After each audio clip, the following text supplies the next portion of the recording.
নমস্কাৰ বন্ধুসকল, welcome to maths plus. আজিৰ ভিডিঅ'টোত আমি ডিছকাছ কৰিম আপোনালোকৰ আহিবলগীয়া DME নন টেকনিকেল এক্সামৰ কাৰণে মেথছৰ টপ 50 কুৱেশ্যনছ। যিহেতু আপোনালোকৰ এক্সাম 30 মাৰ্চত অনুষ্ঠিত হ'ব, তো তাৰ কাৰণে আমি মেথছৰ আহিব পৰা মোষ্ট ইম্পৰ্টেণ্ট 50 কুৱেশ্যন আমি ডিছকাছ কৰিম। হয়তো এটা ভিডিঅ'ত গোটেইখিনি কুৱেশ্যন কভাৰ নহ'ব পাৰে, যদিহে আজি আধা হয় নেক্সট বাকীখিনি অহাকালিলৈ আমি কমপ্লিট কৰাই দিম। আপোনালোকৰ DHS অথবা DME এক্সামত মেথছৰ পৰ্চনটো বেছি হাৰ্ড নাহে। বেছিভাগ কুৱেশ্যনে ইয়াত 10ৰ পৰা খুব বেছি 12টা কুৱেশ্যন আহিব পাৰে, তাতকৈ বেছি কুৱেশ্যন নাহে। কাৰণ টোটেল নাম্বাৰ অফ কুৱেশ্যন বা এক্সাম পেটাৰ্ণটো মই অলপ পিছত ডিছকাছ কৰি দিম। তো এই 10ৰ পৰা 12টা কুৱেশ্যনৰ ভিতৰত মেক্সিমাম কুৱেশ্যনে আপোনালোকৰ ইজি লেভেলৰ হ'ব। তাৰ পৰা কেইটামান কুৱেশ্যনে মডাৰেট লেভেলৰ হোৱাৰ চান্স আছে। ঠিক আছে, আৰু সকলোসমূহ কুৱেশ্যন আমি প্ৰিভিয়াছ ইয়াৰৰ পেপাৰৰ ওপৰত বেছ কৰি কেনে লৈছোঁ। তো এইসমূহ কুৱেশ্যনে আপোনালোকৰ এক্সামত আহিব পাৰে, একদম চান্স আছে। তো গোটেইখিনি ভালদৰে কৰি চাব। ঠিক আছে, তো আপোনালোকৰ কাৰণে ইম্পৰ্টেণ্ট সকলো ধৰণৰ PDF পাবলৈ যিকোনো ফ্ৰী PDF পাবলৈ আমাৰ টেলিগ্ৰাম চেনেলত জইন হৈ ল'ব। টেলিগ্ৰামৰ লিংক ডেছক্ৰিপশ্যনত পাব, অথবা টেলিগ্ৰামত এনেকৈ চাৰ্চ কৰিলে আমাৰ চেনেলটি পাই যাব। এতিয়া আমি এক্সাম পেটাৰ্ণলৈ। তো এক্সামত আপোনালোকৰ টোটেল কুৱেশ্যন হ'ব 50টা কুৱেশ্যন। টোটেল মাৰ্কছ থাকিব 100 মাৰ্কছ, অৰ্থাৎ মানে এটা কুৱেশ্যনত কিমান মাৰ্ককৈ থাকিব, 2 মাৰ্কছকৈ থাকিব। আৰু মোষ্ট ইম্পৰ্টেণ্ট কথাটো হ'ল কোনো ধৰণৰ নিগেটিভ মাৰ্কিং ইয়াত নাই। সময় থাকিব 1 ঘণ্টা 30 মিনিটছ, অৰ্থাৎ এক্সাম চাগে 11টা বজাৰ পৰা 12:30লৈ কণ্ডাক্ট হ'ব। তাৰপিছত ইয়াত পেপাৰত কি কি পৰ্চন আহিব, জিকেৰ পৰা আহিব, ইংলিছ আহিব, ছায়েন্স আহিব, মেথছ আহিব। মোষ্ট প্ৰবেবলি জিকেৰ পৰা 20 মাৰ্কছ আহিব, ইংলিছৰ পৰা 10, ছায়েন্সৰ পৰা 10 আৰু মেথছৰ পৰা 10। এনেকৈ টোটেল কম্বাইন কৰি কেনে 50 মাৰ্কছৰ আপোনাৰ পেপাৰ অহাৰ একেবাৰে চান্স আছে। তো ইয়াৰ পিছত আমি মেথছটো শেষ হোৱাৰ পিছত টপ 50 কুৱেশ্যন শেষ হোৱাৰ পিছত ছায়েন্সৰ অলৰেডি আমি ভিডিঅ' বনাই থোৱা আছে, প্লেলিষ্টত গৈ কিনে আপোনালোকে চাব ছায়েন্স ফৰ DHS এক্সাম। তো সেইখিনি এবাৰ ভালদৰে কভাৰ কৰি ল'ব। বায়'লজি ফিজিক্স ধুনীয়াকৈ কভাৰ কৰি থোৱা আছে। ঠিক একেদৰে ইয়াৰো মই MCQ লিখিম টপ 50 MCQ ছায়েন্সৰ, আকৌ ইংলিছৰ কাৰণে টপ 50 MCQ মই কৰাই দিম এক্সামৰ আগত। ঠিক আছে, তো আৰম্ভ কৰিছোঁ আজিৰ ভিডিঅ'টি। তো প্ৰথম কুৱেশ্যনটোত কি দিয়া আছে, find the value of x if 48% of 800 plus 125% of 1200 minus 180 equal to x square। তো এইখিনি আমাক দিয়া আছে, আমি ইয়াৰ পৰা x স্কোৱাৰৰ মান ল'ব লাগে। তো এইখিনি যদি মই এবাৰ পাতি লওঁ, কি দিয়া আছে আমাক 48% of 800 plus 125% of 1200 minus 120 equal to আমাক কৈছে x স্কোৱাৰ। তো ইয়াৰ পৰা যদি মেথছৰ বেছিক কনচেপ্টখিনি আছে বা অলপমান বেছিকৈ ভালদৰে জানে, তেতিয়াহ'লে আমি কি কৰিব পাৰোঁ, এই পাৰ্চেণ্টেজৰ লগত ইয়াৰ দুটা শূন্য আৰু এই পাৰ্চেণ্টেজৰ লগত ইয়াৰ দুটা শূন্য আমি ডাইৰেক্টলি কেনচেল কৰি দিব পাৰোঁ। যদি সেনেকৈ বুজি নাপায়, তো মই সহজকৈ ষ্টেপ বাই ষ্টেপ মেথডত কৰি দিছোঁ। ঠিক আছে, এইটো তো এইটোক মই কেনেকৈ লিখিব পাৰোঁ, 48%ক মই 48/100 লিখিব পাৰোঁ। অফৰ কাৰণে ইনটু দিব পাৰোঁ, 800টো লিখিলোঁ, প্লাছ 125% আছে, তো ইয়াৰ কাৰণে মই লিখিম 125/100 into 1200 minus 120 equal to x square হ'ল। তো ইয়াৰ পৰা কি পাম, ইহঁতৰ দুটা জিৰ' আৰু ইয়াৰ দুটা জিৰ' কেনচেল হ'ব, ইয়াৰ দুটা জিৰ' আৰু ইয়াৰ দুটা জিৰ' কেনচেল হ'ল। তাৰমানে আমাৰ কি হ'ল 48 into 800 plus 125 into 12 minus 120 equal to x square. ঠিক আছে, তো ইয়াৰ পৰা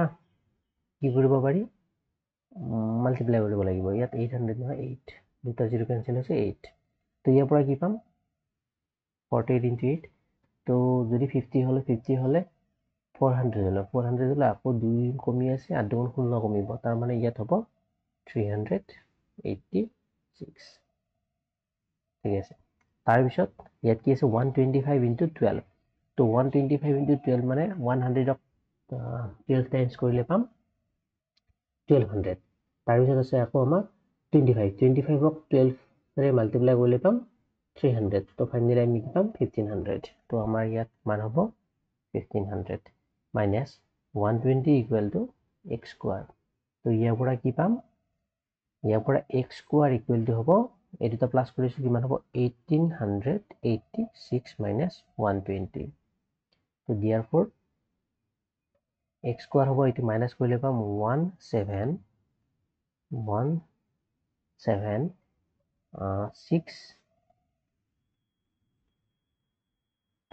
তো ইয়াত 8 দুগুণ 64 64 4 হ'ব ইয়াত 4 ইয়াত 4 তো মাইনাস কৰিলে হ'ব 17648 তো আমাক x এর ভ্যালু লাগে তো therefore x equal to হ'ব √1764 এটা √1764 মানে কি হয় যদি আমি অপশনৰ পৰা চেক কৰো ফাৰ্স্ট অপশনটো আমাক কি দি আছে 42 ইয়াক মাল্টিপ্লাই কৰিলে আমি কি পাম ইউনিট ডিজিট 4 পাম তো ইয়াতো ইউনিট ডিজিট 4 আছে তাৰ মানে এইটো আমাৰ आंसर হ'ব পাৰে সেকেন্ডটো যদি চাও 58 আছে ইয়াক হোল স্কয়াৰ কৰিলে আমি কি পাম যেটো নাম্বাৰ পাম তাৰ ইউনিট ডিজিট কিমান হ'ব 8 গুণ 64 অৰ্থাৎ ইউনিট ডিজিট 4 হ'ব তাৰ মানে আমাৰ এইটো হোৱাৰ পসিবিলিটি আছে থাৰ্ডটো যদি চেক কৰো 36 ক যদি হোল স্কয়াৰ কৰো ইউনিট ডিজিট কিমান হ'ব 6 6 গুণ 37 অৰ্থাৎ 6 হ'ব তাৰ মানে আমাৰ এইটো ক্যান্সেল এইটো হ'ব নোৱাৰে চেকটো ইয়াত 0 আছে এইটো হ'ব নোৱাৰে তো আমাৰ কনফিউজন ক'ত চলিবা আমাৰ অপশনসমূহ হ'ব পৰা অপশনসমূহ হ'ল 42 and 58 এটা 42 তো কাৰ ওচৰত আছে ডাইৰেক্টলি আমি आंसर নলাই এইখিনি এনেকৈ মনতে ভাবি কেনে আনসাৰটো উলিয়াব পাৰো আবা মই বুজাই দিছো কেনেকৈ 42 আছে তো 42 ৰ ওচৰত থকা নম্বৰটো হ'ল 40 ইয়াক যদি হোল স্কয়াৰ কৰি দিও কিমান পাম 1600 পাম হল এটা ইয়াত কিমান আছে 58 58 ৰ ওচৰত থকা নম্বৰটো হ'ল আমাৰ 60 60 যদি মই হোল স্কয়াৰ কৰো কিমান পাম 3600 পাম এটা এই দুটাৰ কোনোবা এটা হ'ব হয় এইটো হ'ব নহলে এইটো হ'ব এটা আমাৰ নাম্বাৰটো কি আছে 1764 এই নম্বৰটো বেছি ওচৰত এই নম্বৰটো বেছি ওচৰত নিশ্চয়কৈ 1764 নম্বৰটো 1600 বেছি ওচৰত তাৰ মানে আৰু এই দুটাৰ মাজতো বহুত ডিফাৰেন্স আছে তাৰ মানে আমাৰ आंसरটো হ'ব 42 তো ইয়াৰ পৰা আমি পাম 42 পালো অপশনে 42 হ'ব আমাৰ কাৰেক্ট आंसर বুজি পালে আইছো আমি নেক্সট কোৱেশ্চনত কি দিয়া আছে √5 square into 14 minus 6 into 7 plus 40 divided question mark equal to 18 ইয়াত question mark আছে তো ইয়াৰ ভ্যালুটো মই লিয়াব লাগে তো লিখা হল যে 5 √5 square into 14 minus 6 into 7 plus 4 to the power question mark আছে তাৰ ঠাইত মই 4 to the power x লৈছো equal to 18 ঠিক আছে ইয়ালে তো ইয়াৰ পৰা মই কি কৰিব পাৰো এই √টো নোহোৱা কৰিবলৈ মই দুফালে যদি হোল স্কয়াৰ কৰি দিও √ডাল নেক্সট স্টেপত উঠি যাব তাৰ মানে ইয়াত ৰব 5 square into 14 minus 6 into 7 plus 4 to the power x equal to 18 square মানে হয় 324 তো ইয়াৰ পৰা পাম 25 into 14 minus 642 plus 4 to the power x equal to 324 এই দুটা মাল্টিপ্লাই কৰিলে আমি কিমান হ'ব যদি 12 থাকে 300 হয় আৰু এক্সট্ৰা 2 আছে অৰ্থাৎ আৰু 50 আহিব 350 minus 42 plus 4 to the power x equal to 324 যেহেতু x মান লাগে তো 4 to the power x টো ইফালে ৰাখিম বাকি সকলোখিনি সেইফালে লৈ যাম প্লাস 350 আছে ইফালে আহিলে মাইনাস 350 হ'ব মাইনাস 42 আছে ইফালে আহিলে প্লাস 42 হ'ব তো ইয়াৰ পৰা পাম 4 to the power x equal to 324 লগত 42 প্লাস কৰিলে হ'ব 366 minus 300 ইয়াৰ পৰা আকৌ কি পাম 4 to the power x equal to পাম 16 এটা 4 ৰ পাৱাৰত x আছে তো x ৰ ভ্যালু লাগে তো ইয়াত যে নাম্বাৰ আছে এইটো মই 4 ৰ পাৱাৰত লিখিব পাৰিলেহে x ৰ মান উলিয়াব পাৰিম তো 16 ক মই লিখিব পাৰো 4 স্কয়াৰ ইয়াত বেস 4 ইয়াতো বেস 4 তাৰ মানে আমি ইয়াৰ পৰা কি লিখিব পাৰো যেটো পাৱাৰ এটা আমি সেম বুলি লিখিব পাৰো ইয়াৰ পৰা মই কি পালো x equal to 2 তো আমি x ৰ ভ্যালু পালো x মানে হল কোৱেশ্চন মাৰ্ক আৰু কোৱেশ্চন মাৰ্কৰ ভ্যালু হল 2 অপশন ডি এইটো হ'ব আমাৰ কাৰেক্ট आंसर হল আইছো নেক্সট কোৱেশ্চনত কি দি আছে সিম্পলিফিকেশন কোৱেশ্চন এনেকুৱা কোৱেশ্চন দুটাৰ পৰা তিনিটা একদম আহাটো আপোনালোকৰ এক্সামত সিওৰ হল কৈছে কি 6 divided by 60 plus 66 divided by 6000 plus 66 divided by 6 lakh. আকৌ divided by হৈছে 2 divided by 20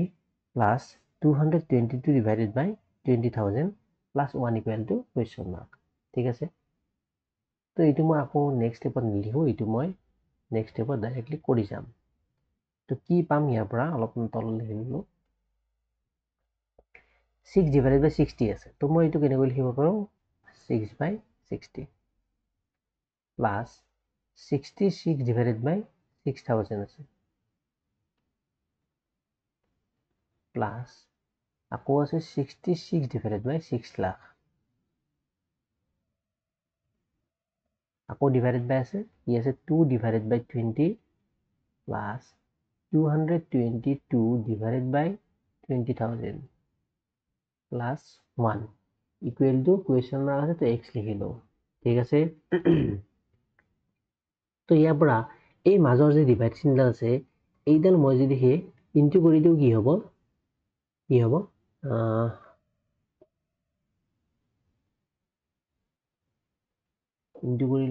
ইনটু কৰি দিব পাৰি নাই এতিয়া কৰিলে দিগদাৰ হ'ব। এইটো আমি এনেকৈ লিখিব লাগিব কাৰণ তলত প্লাস আছে। তো প্ৰথমতে আমি ইহঁতৰ কেনসেল কৰি কেনে সিম্পলিফাই কৰিব লাগিব। তো এইটো কিমান আছে 60 6 divided by 60 আছে তো কি হ'ব 1 by 10 66 তো 6 ৰে মাল্টিপ্লাই কৰিলে 11 6 ৰে কেনসেল কৰিলে কিমান হয় 1000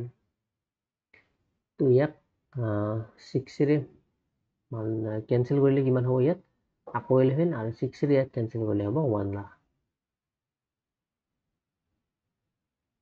1 2 3 4 5 6 1 2 3 4 5 বলা এটা নহব 1 2 3 4 5 হল আকৌ তলত কি হ'ব ইয়াতো 1 by 10 হ'ব ইয়াত দুইৰে মাল্টিপ্লাই কৰিলে 1 1 1 ইয়াত হ'ব 1000 আৰু ইয়াত 20,000 আছিল তে 10,000 হ'ব প্লাস 1 ঠিক আছে তে এইখিনি যদি মই এবাৰ লিখো কি হ'ব 1 by 10 plus 11 by 1000 plus 11 by 1 lakh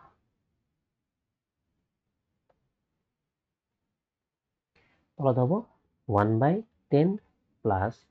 111 divided by 10,000 plus 1 equal to x তো ইয়াৰ পৰা কি পাম ওপৰত যদি মই এলসিএম লওঁ এলসিএম ললে এলসিএম কিমান হ'ব 1 এর পিছত মোৰ সবতকে বেছি 0 কেইটা আছে 5টা তো এলসিএম মই আমাৰ হেইটো হ'ব 5 ঠিক আছে এতিয়া প্ৰথম ভগ্নাংশটোৰ যেটো হৰ আছে বা ডিনোমিনেটৰ আছে তাত 0 কেইটা আছে এটা তাৰমানে কেইটা 0 ৰে ওপৰত মাল্টিপ্লাই হ'ব 4টা 0 অৰ্থাৎ 3000 ৰে মাল্টিপ্লাই হ'ব তো 1 into 10,000 মানে হ'ব 10,000 প্লাস ইয়াত 3টা 0 আছে ইয়াত 5টা আছিল তো ওপৰত দুটা 0 থকা অৰ্থাৎ 100 ৰে মাল্টিপ্লাই হ'ব তো 1100 হ'ব ইয়াত ঠিক আছে তাৰ পিছত এটা কিমান হ'ব প্লাস ইয়াতো যেটো ডিনোমিনেটৰ হেইটো আমাৰ এলসিএম তো ওপৰত একৰে মাল্টিপ্লাই নহয় ডাইৰেক্টলি ইয়াত 11 হ'ব হলিয়ালে এটা তলত আহিছে তলত কি হ'ব এলসিএম তলত হ'ব ইয়াত হ'ব 10,000 তে 10,000 ফার্স্ট ভগ্নাংশটো আছে 10 তো কিহেৰে মাল্টিপ্লাই হ'ব 1000 এৰে তো ইয়াত হ'ব 1000 প্লাস ইয়াত আছে 10,000 আছে তো এইটো যেনেকৈ আছে হেনেকৈ লিখিম প্লাস ইয়াত ভগ্নাংশটোৰ হৰ একো নাই তো therefore আমি ইয়াক ডাইৰেক্টলি 10,000 এ মাল্টিপ্লাই কৰিম 1 ক 10,000 এ মাল্টিপ্লাই কৰিলে আমি কি পাও 10,000 এ পাও হলিয়ালে তো ইয়াৰ পৰা ইকুৱেল টু x আছিল ইয়াৰ পৰা কি পাম এতিয়া যদি মই এটা কাম কৰো ওপৰখিনি মই এবাৰ প্লাস কৰো ঠিক আছে তো ইয়াত হ'ব এইটো ইয়াত 5টা 0 ওপৰত কি হ'ব প্লাস কৰিলে ইয়াত 10,000 plus 1,100 plus 11 তাৰমানে ইয়াৰ পৰা পাম 11,111 হল এতিয়া মই এই ডিভাইড চিহ্নডাল মই কি কৰিম এই ডিভাইড চিহ্নডাল মই মাল্টিপ্লাই কৰি দিলো কৰি দিয়াৰ ফলত তলত যিখিনি এইখিনি থাকিব এইখিনি কি হৈ যাব ৰেচিপ্ৰকেল হৈ যাব তাৰমানে ওপৰত হ'ব ডিনোমিনেটৰত আছিল 10,000 তো এইটো ওপৰত উঠি গ'ল আৰু তলত যিখিনি প্লাস কৰি পাম সেইটো আহিব ওপৰত যিখিনি প্লাস কৰি হ'ব সেইটো পাম আমি তলত তো ওপৰখিনি প্লাস কৰিলে কিমান হ'ব 10,000 plus 1,000 অৰ্থাৎ 11,000 11,000 ৰ লগত 111 প্লাস কৰিলে কি পাম 11,111 equal to x হলিয়ালে এইটা 1 এতিয়া ইয়াৰ লগত এইটো কেনসেল হ'ব হল ইয়াত আছে 4টা 0 ইয়াত আছে 5টা 0 তো 4টা 0 কেনসেল তো ফাইনালি আমি ইয়াৰ পৰা পালো x ইকুৱেল টু কি পালো ইফালে এইটোত একো নৰল 1 এইটোত কি ৰল এইটোত 1 এইটোত কি ৰল 10 আৰু এইটোত 1 তো ফাইনালি আমি পালো 1/10 x ইকুৱেল টু 1/10 অৰ্থাৎ x মানে হ'ব ভগ্নাংশত লিখিলে 0.1 তো 0.1 হ'ব আমাৰ কাৰেক্ট এনসাৰ অপচন সি সেইটো হ'ব শুদ্ধ এনসাৰ হল বুজি পালে আইছো এতিয়া নেক্সট কুৱেশ্যনত কি দিয়া আছে 9 divided by 2 into 27 divided by 9 আকৌ divided by 18 divided by 7.5 into 5 divided by 4 তো এইটো সিম্পলিফাই কৰিব লাগে সেম আগৰ দৰে স্টেপ বাই স্টেপ কৰি গৈ থাকিলে আমাৰ এনসাৰ ওলাই যাব 27 divided by 9 আকৌ divided by 18 divided by 7.5 into 5 divided by 4 হল তো এইটো আছিল x তো এইটোক মই ওপৰত কি লিখিব পাৰো 9 divided by 2 আছে তো বদমাছ ৰুল এপ্লাই কৰিলে ফাৰ্স্ট ডিভিজনৰ কাম হ'ব ইয়াত হ'ব 9/2 ইনটু আছে আকৌ 27/9 তলত হ'ব 18 divided by 7.5 into 5 divided by 4 equal to x ইয়াত যেটো গোটেইখিনি মাল্টিপ্লাই আছে তো আমি এই স্টেপত ডাইৰেক্টলি এই ডিভাইড চিনডাল আমি নোহোৱা কৰি মাল্টিপ্লাই লিখিব পাৰো তো এই ডিভাইডেড ডাল যদি মাল্টিপ্লাই কৰো ওপৰখিনি যেনেকৈ আছে হেনেকৈ থাকিব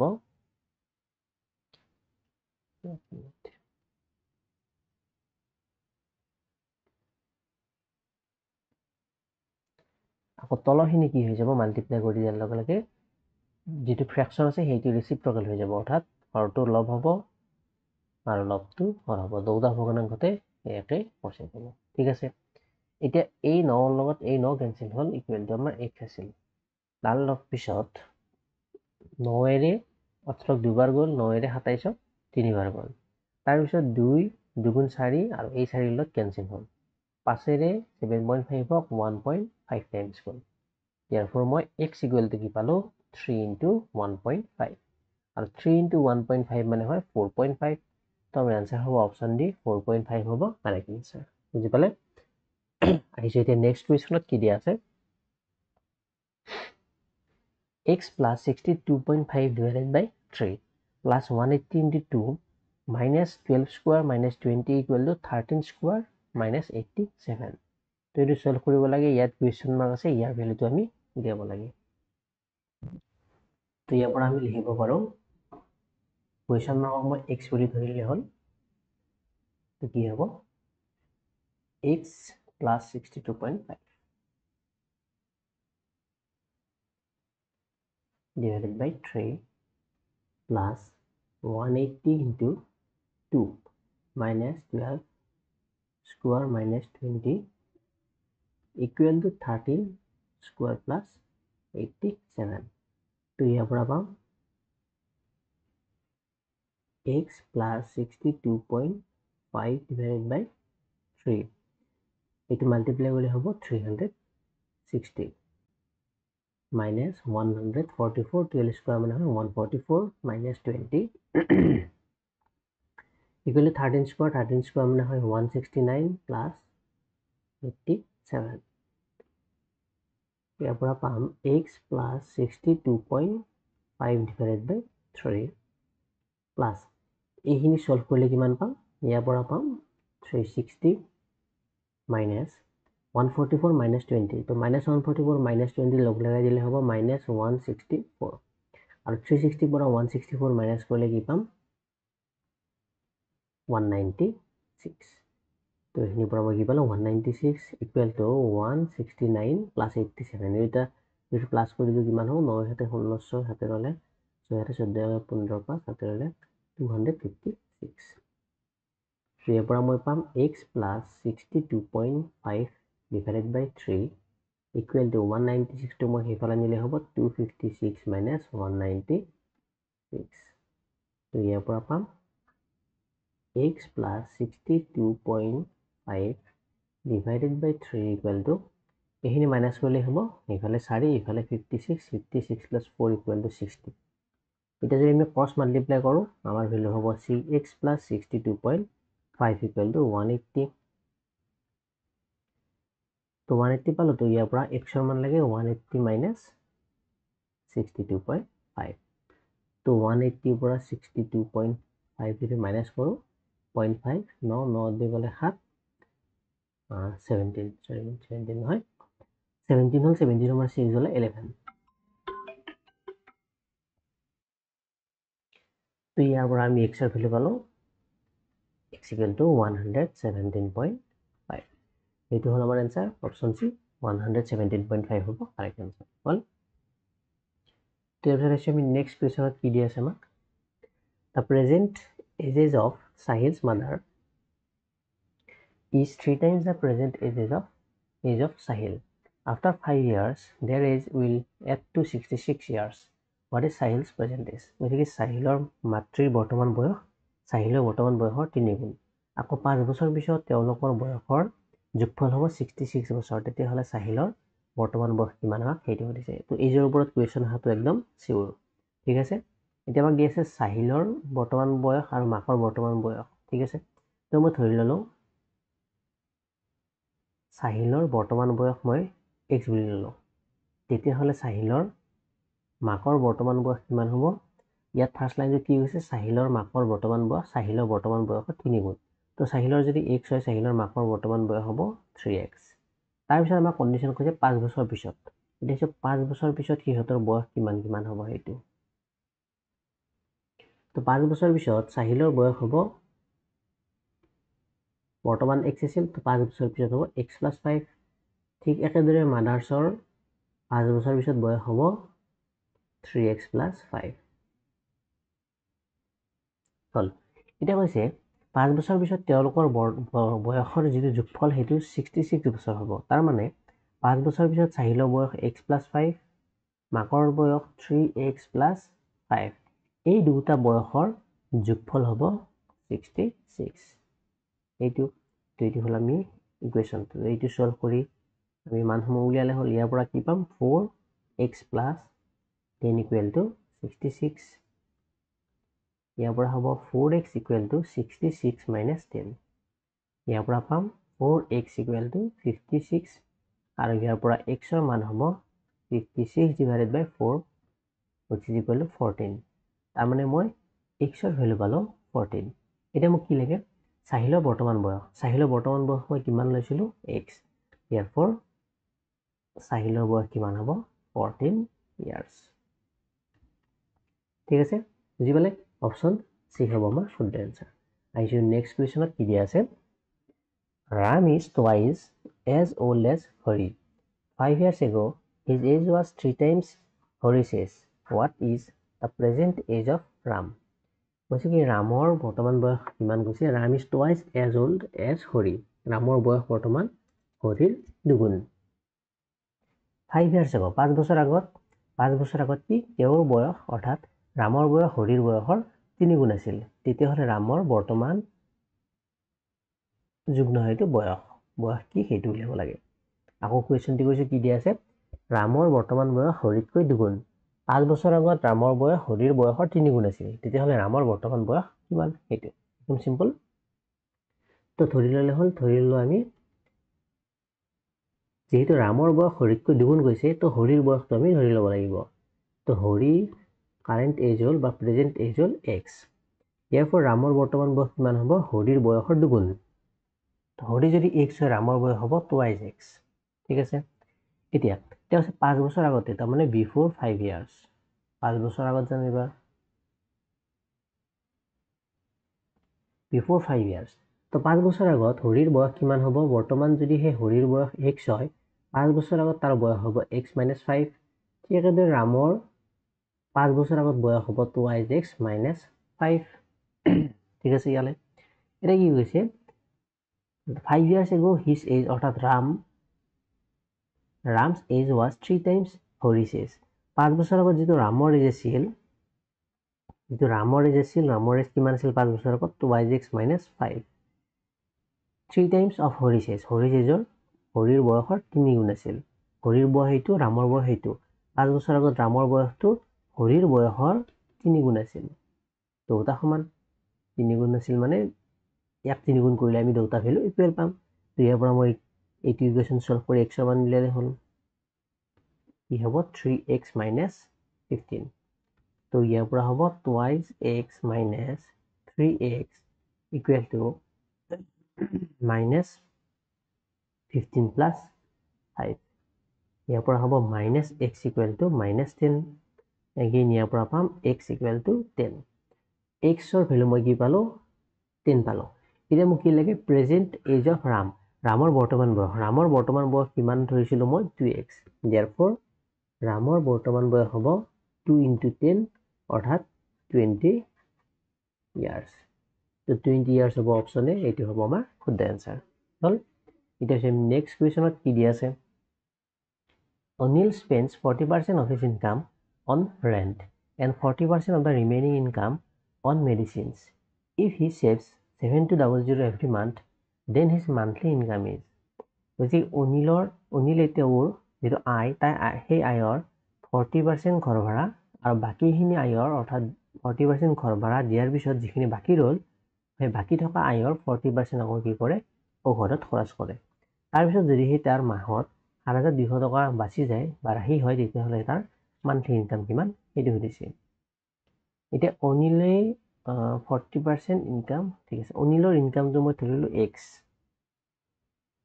অনিলৰ ইনকাম x এতিয়া x ৰ পৰা হি কি কৰিলে 40% ৰেন্টত খৰচ কৰিলে ঘৰ ভাড়া দিওতে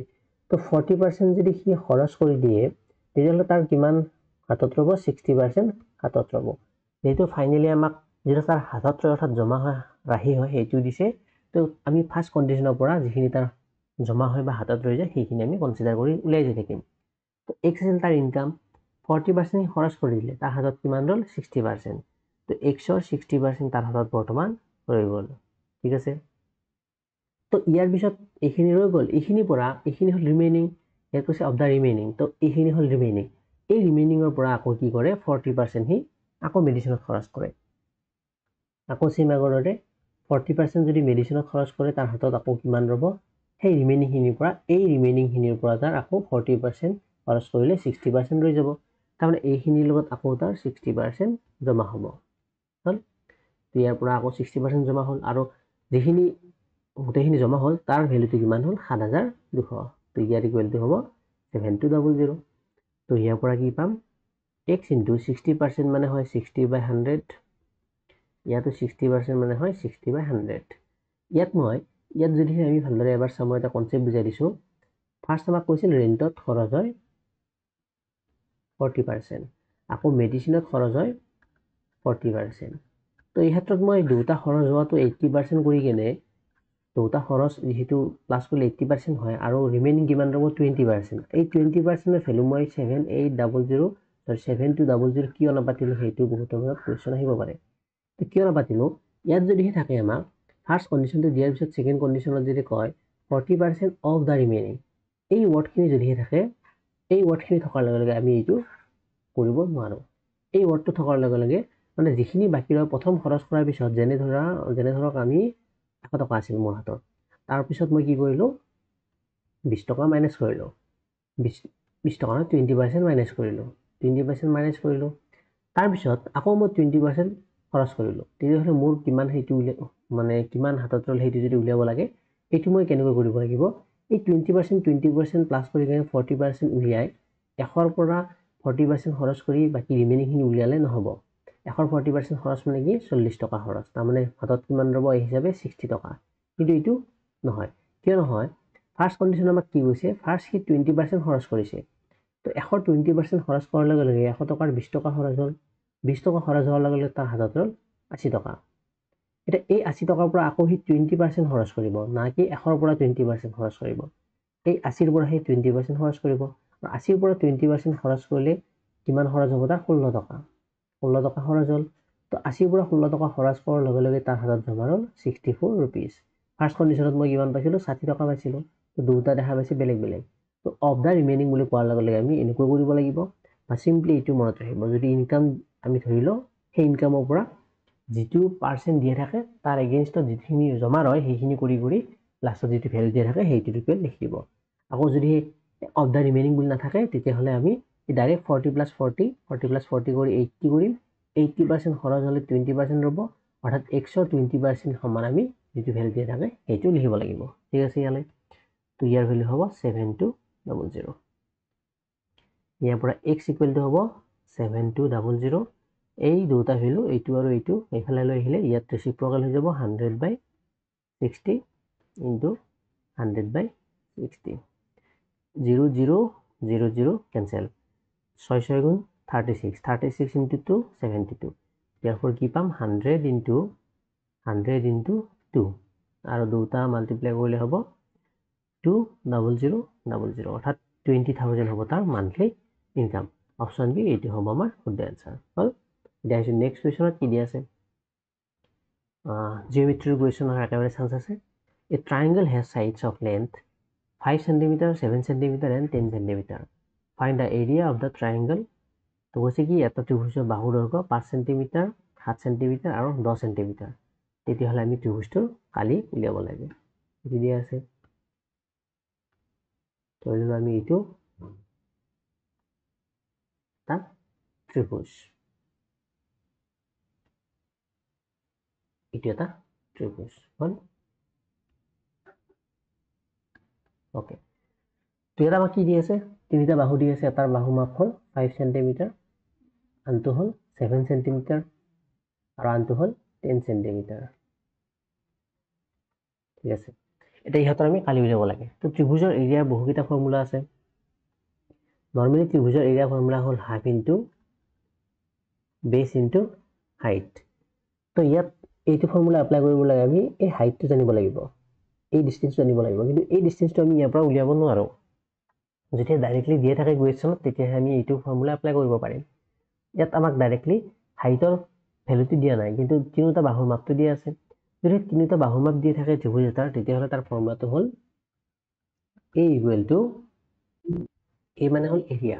তো এরিয়া মানে হল ত্রিভুজ এরিয়া মানে হবে √s whole into s minus a ইয়াত s আৰু a এইবিলাক কি মই বুজাই দি আছো s minus b whole into s minus c এটি হল যদি ত্ৰিভুজৰ তিনিটা বাহুৰ মাপ দিয়া থাকে তাৰ এৰিয়া উলাৰ ফৰ্মুলা হল এইটো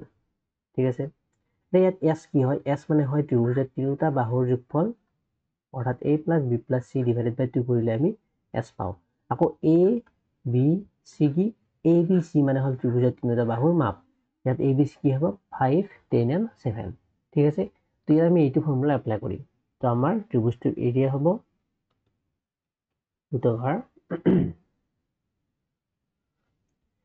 s whole into s minus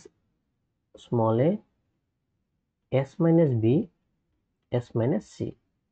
ঠিক আছে তো ইয়াত s ৰ ভ্যালু কিমান s ইকুৱেল টু হ'ব 5 plus 10 plus 7 divided by 2 কিমান হ'ব 7 × 12 12 দহে 22 divided by 2 11 তো s ৰ ভ্যালু পালো 11 তাৰ মানে এৰিয়া হ'ব 11 হোল ইনটু 11 minus 8 টো মই 5 ললো 11 minus 10 আৰু 11 minus 7 ইকুৱেল টু কি হ'ব 11 হোল ইনটু 11 minus 5 মানে কিমান হয় 7 11 minus 10 মানে হল 1 আৰু 11 minus 7 মানে হল 4 এইটো তো ইয়াৰ পৰা কি পালো মই ইয়াৰ পৰা পাৰো 11 into 7 into 1 into 4 11 into 7 into 4 4ক মই 2 স্কয়াৰ বুলি লিখিব পাৰো এই 2 স্কয়াৰটো মই বাহিৰত লৈ আহিলে কি হ'ব 2 হ'ব আৰু যেহেতু ভিতৰৰ সমূহ এইটো 7 নাই এইটো 4 হ'ব 11 ৰ পৰা 5 গলে 6 4 গৈছে 6 তো কি হ'ব এই দুটা নাম্বাৰত যেহেতু স্কয়াৰ না সেইকাৰণে এখিনি ইহতে ভিতৰত ৰৈ যাব 11 into 6 therefore আমাৰ এৰিয়া হ'ব 11 into 6 মানে হল 66 এৰিয়া কিমান পালো 2√66 অপচন সি 2√66 হ'ব কাৰেক্ট आंसर হয় আইছো নেক্সট কোৱেশ্চনত কি দিয়া আছে এনেকুৱা কোৱেশ্চন পাৱাৰৰ চাৰ্টছ এণ্ড ইন্ডাইসেছৰ কোৱেশ্চন একেবাৰে এটা নহয় এটা আহিবই কৈছে কি দা ভ্যালু অফ m ইন তো এইখিনি ইকুৱেশ্যনত আমি m ৰ ভ্যালুটো উলিয়াব লাগে কি দিয়া আছে ইকুৱেশ্যনটি p by q whole to the power 2m plus 2 equal to q by p whole to the power 9 minus m hall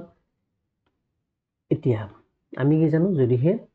a to the power m equal to a to the power n হয় ইয়াৰ পৰা আমি লিখিব পাৰো m equal to n কিন্তু ইয়াত আমাক কি দিয়া আছে এই বেস দুটা এবাৰ দিয়া আছে p by q আনটো দিয়া আছে q by p মানে এবাৰ দিয়া আছে আমাক a by b আনটো দিয়া আছে b by a তো এটা এখিনি এপ্লাই কৰিবলৈ আমি যেটো বেস আছে সেই বেস দুটা আমি সেম কৰিব লাগিব তে বেস দুটা সেম কেনেকৈ কৰিম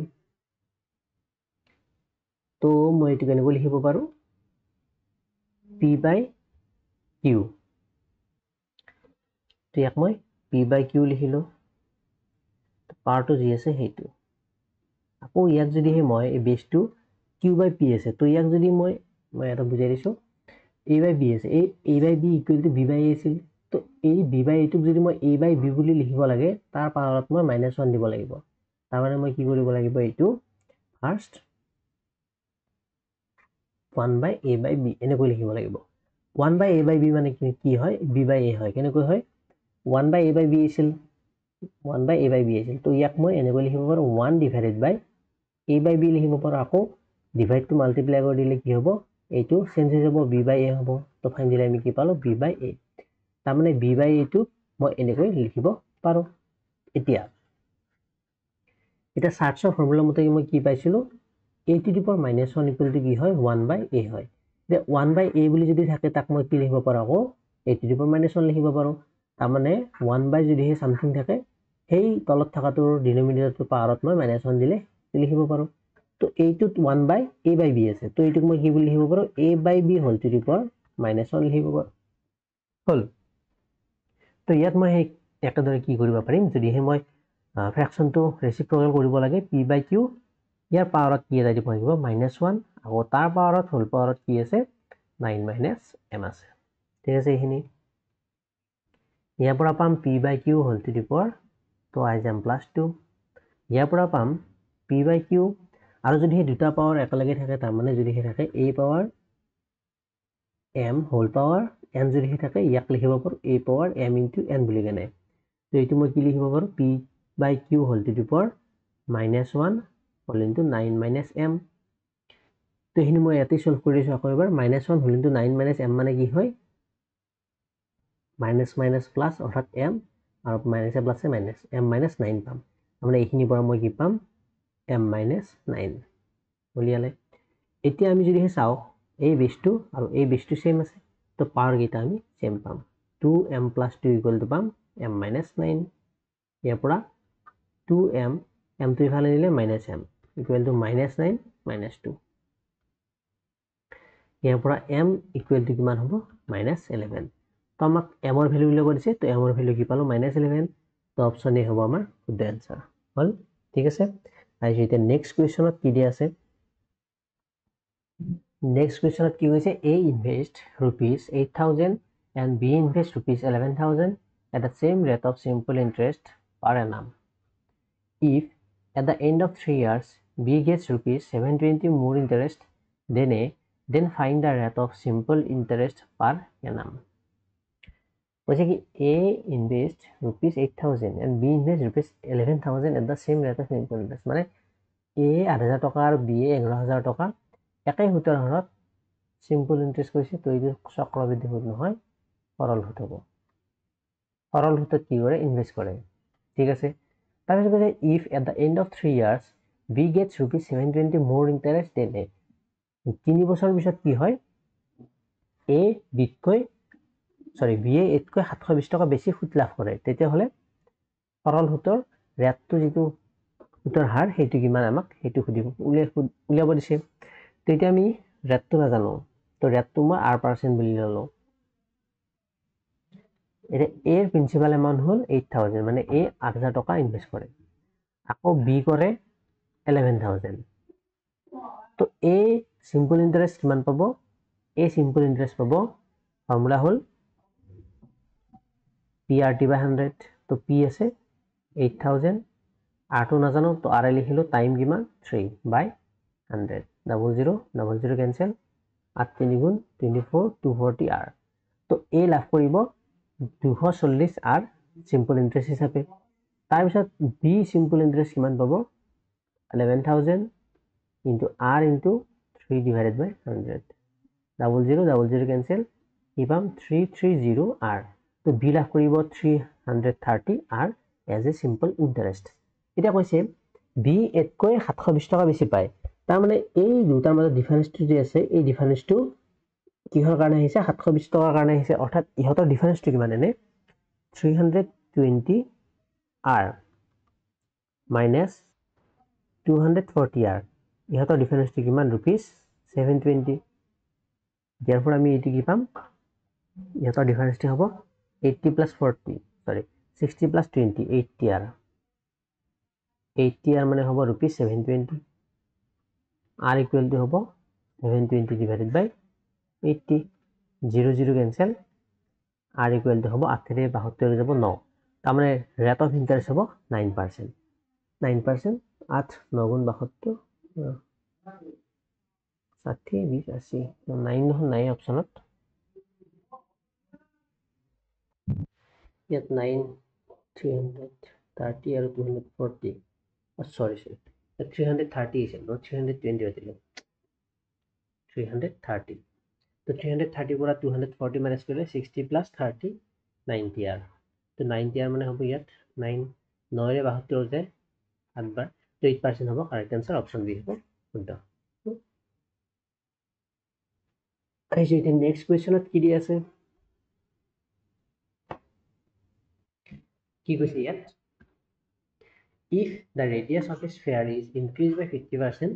find the increased percentage in the whole এটা গোলকৰ ব্যাসাৰ্ধ কি হয় 50% বৃদ্ধি হয় তেতিয়া হলে ইয়াৰ আয়তন কিমান শতাংশ বৃদ্ধি হ'ব সেইটো উলিয়াব দিছে এটা গোলকৰ কি হয় ৰেডিয়াসটো মানে ব্যাসাৰ্ধটো 50% যদি হে বাঢ়ি যায় তেতিয়া হলে তাৰ আয়তন কিমান শতাংশ বৃদ্ধি হ'ব আমি সেইটো উলিয়াব লাগে এতিয়া স্ফিয়াৰ মানে কি হয় স্ফিয়াৰ মানে এটা গোলক হয় আমি চাই লৈছো স্ফিয়াৰ শেপ স্ফিয়াৰ নাই তথাপি মই এইটো স্ফিয়াৰ বুলি ধৰি লৈ ৰাখি দিছো let's say এটা স্ফিয়াৰ হল তো ইয়াৰ যিটো ৰেডিয়াস থাকিব এইটো সেন্টাৰ ইয়াৰ ৰেডিয়াসটো আমাক r দিয়ে আছে r বুলি কৈছে তাৰ পিছত কৈছে ৰেডিয়াসটো 50% ইনক্ৰিজ হয় তাৰ মানে স্ফিয়াৰটো কি হ'ব ডাঙৰ হৈ যাব স্ফিয়াৰটো এবাৰ ডাঙৰ হৈ যাব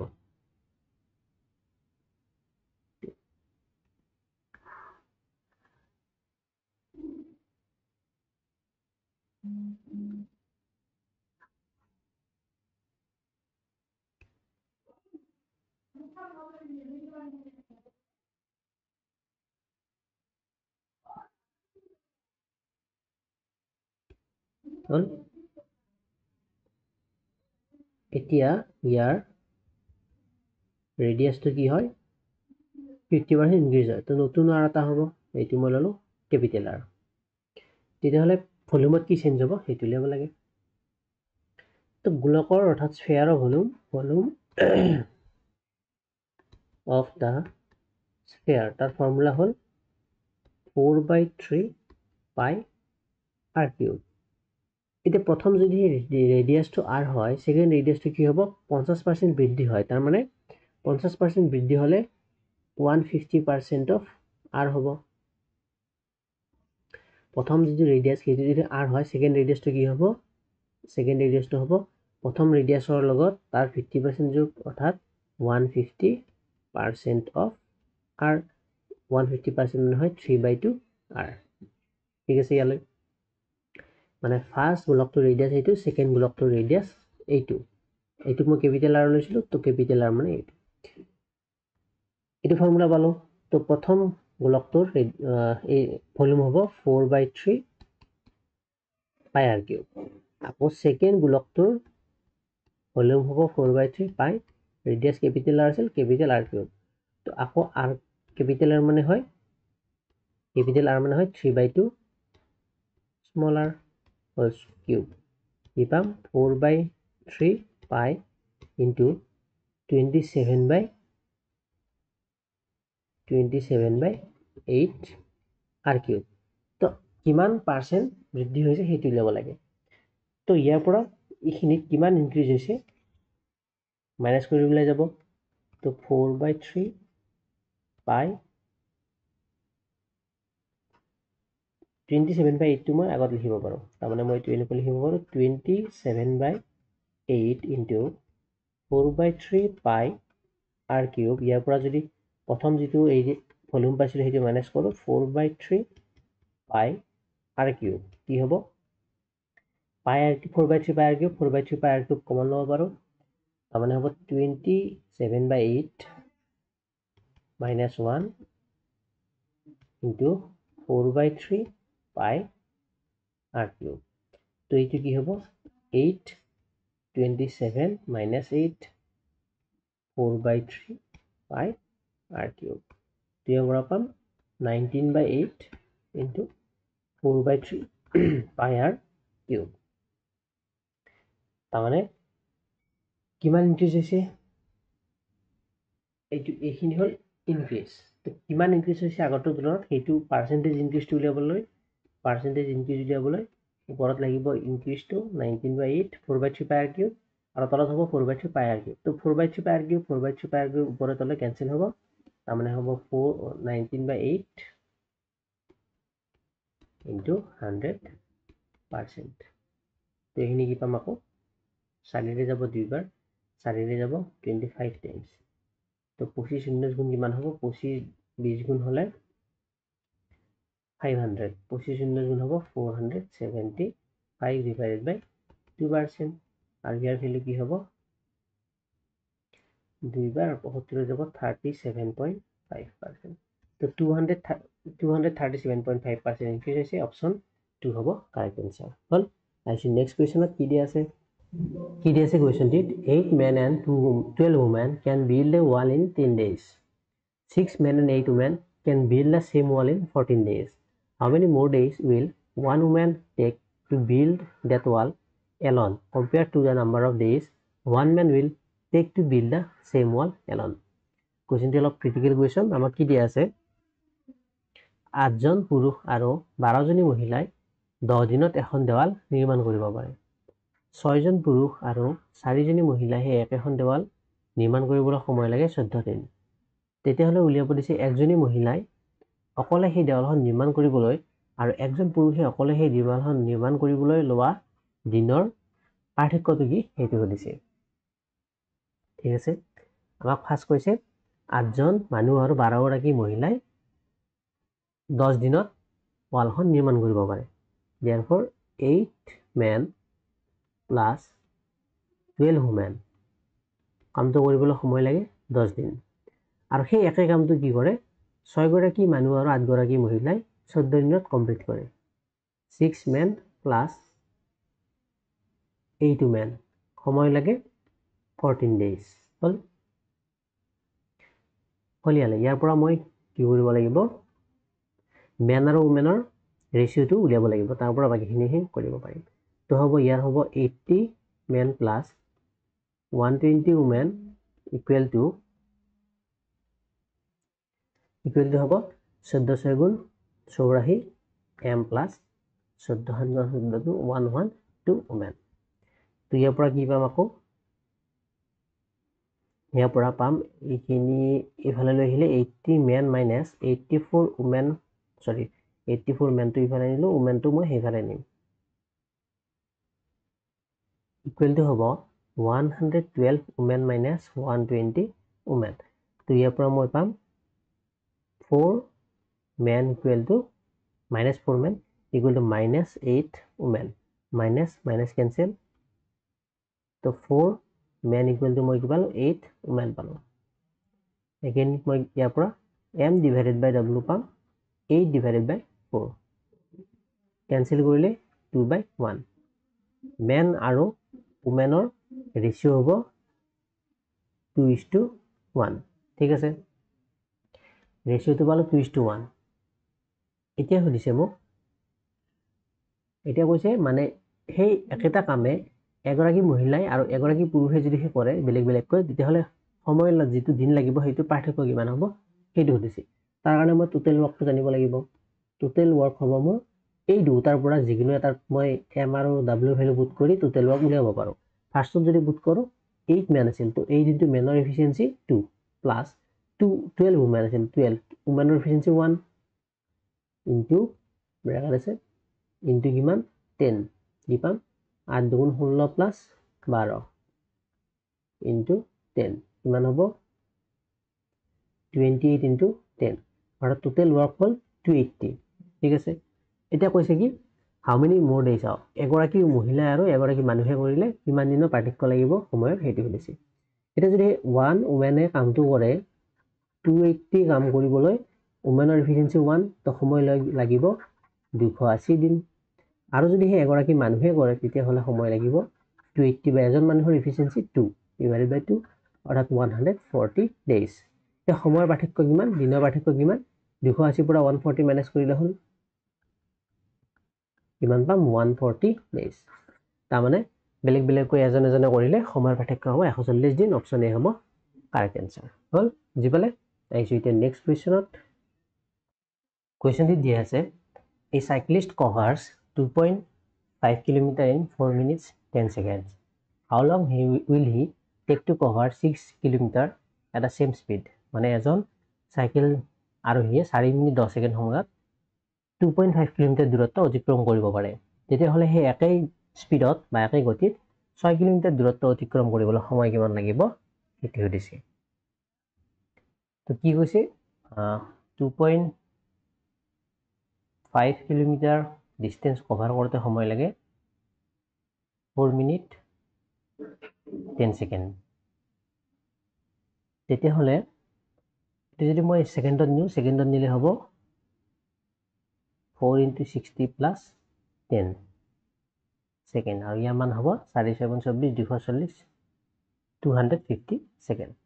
মানে 2.5 কিলোমিটাৰ ডিস্টেন্স কভাৰ কৰোতে সময় লাগে 250 সেকেন্ড এতিয়া 1 কিলোমিটাৰ ডিস্টেন্স কভাৰ কৰোতে সময় লাগিব 250 divided by 2.5 সেকেন্ড তেতিয়াহ'লে 6 কিলোমিটাৰ ডিস্টেন্স কভাৰ কৰোতে সময় কিমান হ'ব সেইটো সুধিব দিছে তো 250 divided by 2.5 into 6 সেকেন্ড তো এইটো হ'ব আনসাৰ ইয়াক কাটাকাটি কৰিলে এই পইণ্টটো উঠাবলৈ তলত যদি 100 10 ৰে মাল্টিপ্লাই কৰোঁ ওপৰতো এটা 0 হ'ব নেক্সট 25 ৰে 2500 ক 100 টাইমছ যাব 100 টাইমছ যোৱাৰ লগে লগে ইয়াত কি পাম 100 into 6 সেকেন্ড ইয়াৰ পৰা পাম 600 সেকেন্ড তো অপশনসমূহ সবতে মিনিট দি আছে তো মিনিটত কনভাৰ্ট কৰিলে 600 divided by 60 মিনিট 0 0 কেনসেল 6 ৰে 60 যাব 10 বাৰ অৰ্থাৎ সময় লাগিব 10 মিনিট তো 6 কিলোমিটাৰ ডিস্টেন্স কভাৰ কৰিবলৈ সময় লাগিব 10 মিনিট অপশন এ হ'ব ৰাইট আনসাৰ হল আইছো এতিয়া নেক্সট কুৱেশ্যনত কি দিয়া আছে an article is sold for rupees x after offering two successive discounts of 20% and 15% on its mark price of rupees 500 the value of x এটা বস্তু 500 টকা লিখা দাম এই 500 টকা লিখা দাম থকা বস্তু এটাৰ ওপৰত 20% প্ৰথমতে আৰু তাৰ পিছত আৰু এক্সট্ৰা 15% ডিসকাউন্ট দিয়া হয় তেতিয়া হলে এই বস্তুটো বিক্ৰী মূল্য কিমান বা সেই দুটা ডিসকাউন্ট দিয়াৰ পিছত x টকাত বিক্ৰী কৰে x ৰ মান কিমান সেইটো দিছে এই কুৱেশ্যনটো কি কৈছে 500 টকাৰ বস্তু এটা তাত ফাৰ্স্ট কি দিছে 20% ৰ ডিসকাউন্ট দিছে ডিসকাউন্ট দিয়াৰ পিছত যেটো প্ৰাইস হ'ব আকৌ সেই প্ৰাইসটোৰ ওপৰত 15% ডিসকাউন্ট দিছে তো ফাইনাল যেটো ভ্যালু পাম সেইটো আমাক দিয়া আছে x ইয়াত এইটো কোৱা নাই যে 20% ৰ লগত 15% যোগ কৰি কেনে টোটাল 35% ডিসকাউন্ট দিছে এইটো আমাক ইয়াত কোৱা নাই কি কৈছে ইয়াত 500 रुपीस বস্তু এটাত ফাৰ্স্ট 20% ডিসকাউন্ট দিছে তাৰ পিছত এগেইন 15% ডিসকাউন্ট দিছে ঠিক আছে এটা টোটাল ডিসকাউন্টটো কিমান মই যদি হে উলিয়াও বস্তুৰ দাম হ'ল 500 টকা প্ৰথমতে তাত ডিসকাউন্ট দিব কিমান 20% তো ফাৰ্স্ট আমি ইমানৰ 20% উলিয়াম 20% মানে 20 by 100 তাৰ পিছত আকৌ 15% ডিসকাউন্ট দিব তো 15 by 100 দুটা শূন্য ক্যান্সেল ইয়াৰ এটা শূন্য ইয়াৰ এটা শূন্য ক্যান্সেল 2 ৰে 10 যাব 5 বাৰ 5 ৰে এই 5ক যাব তো ৰোল কি ওপৰত 15 ৰোল তাৰ মানে ডিসকাউন্ট কিমান ডিসকাউন্ট হল 15 নে এটা 0 লাগিছিল লগত 20% 15% 20% হয় what কৰিছে 20 এটা শূন্য ভালকে কৰিছে এবাৰ কৰবাত মিস্টেক হৈছে কিবা বস্তুৰ দাম আছিল 500 তাত কি কৰিলে ফাৰ্স্ট 20% ডিসকাউন্ট দিলে তো 20/100 again that 15% ডিসকাউন্ট দিছে তো 15/100 ঠিক আছে এটা ইয়াৰ 00 আৰু ইয়াৰ 00 ক্যান্সেল হল ক্যান্সেল হোৱাৰ পিছত 20 ৰে 100 যাব 5 বাৰ 5 ৰে 15 যাব 3 বাৰ তো 15 টকা ডিসকাউন্ট তো হ'ব নালাগে কবাত কমন মিস্টেক হৈ আছে